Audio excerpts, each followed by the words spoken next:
right now I have Josh Burnoff right here, but 1 seconde. Ik wil de iPad. Is dat mogelijk met de Twitter stream? Want ja, zonder iPad kan ik natuurlijk niet leven. Waarom? Ik heb Josh Burnoff van Forrester Research hier naast mij. En als jullie vragen hebben, dan kunnen jullie die stellen met de hashtag B2BNL. En vanochtend heeft Josh een geweldige presentatie gegeven. You had great reactions I saw of your presentation this morning. These are our online viewers and they were not present at your presentation. So what was your main message this morning? Well, the main message, which is the message of the book Empowered, is that you must empower your staff. You must give them the power to be creative with social media. Thank you. With the speed and the intensity of the reaction from customers, the only way for a company to keep up is to empower their staff to create solutions, whether that means creating an online community, using Twitter, reaching out through these new channels to reach out to customers. So I think that's a very important message, very interesting. But let's say I represent a huge company. Do I look for a few key people that I can control, or do I allow all my employees to empower them? You really do need to get the creativity and the solutions to come from the employees throughout the organization.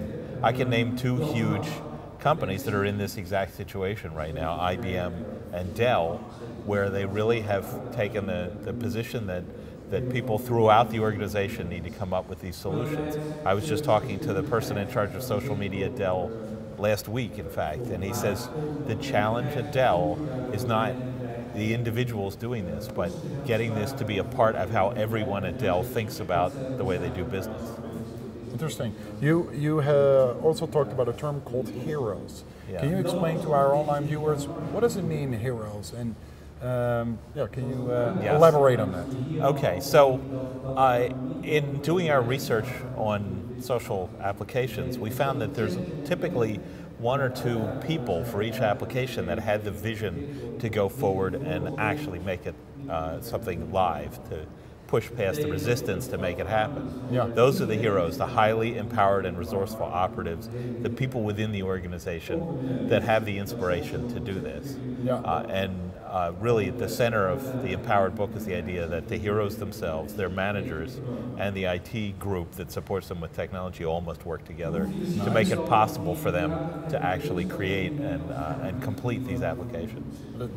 That sounds, I think, extremely valuable. Let's say we have a few of these heroes and they're empowered with this team, as you mentioned. What could the impact be? What's the value of that for a company? Well, on the positive side, the impact is significant, and the reason is because your customers are now accounting for a lot of the word of mouth out there.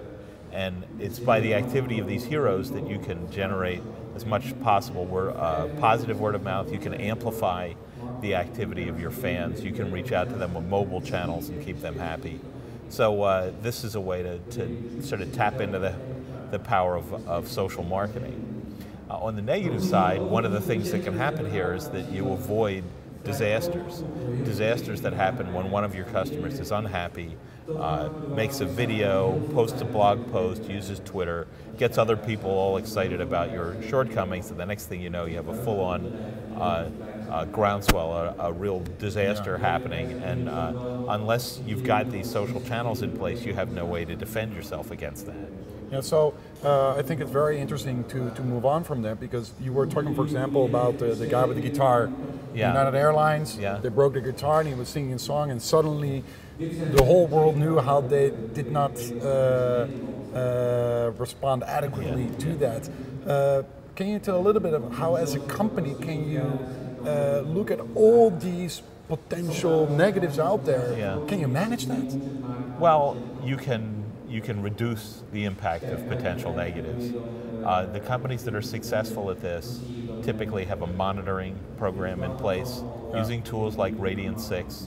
They are looking for chatter out there, and they are reaching out to people who have potential service problems and actually solving their problems before they get to the point of making a video that will destroy the company, like Dave Carroll did with United Airlines. At Dell, they went from 5 to 50 people doing social customer service.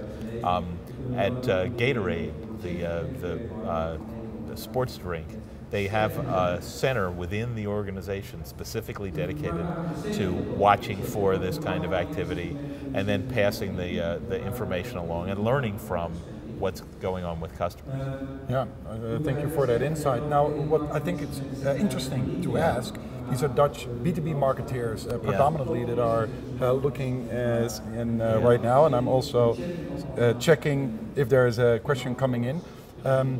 These heroes, if I am a company and I do not have these heroes or I don't want it to happen, do you think the industry will force me to do it, or do you advise me to explore it? Because there are certain industries that are a little bit more conservative.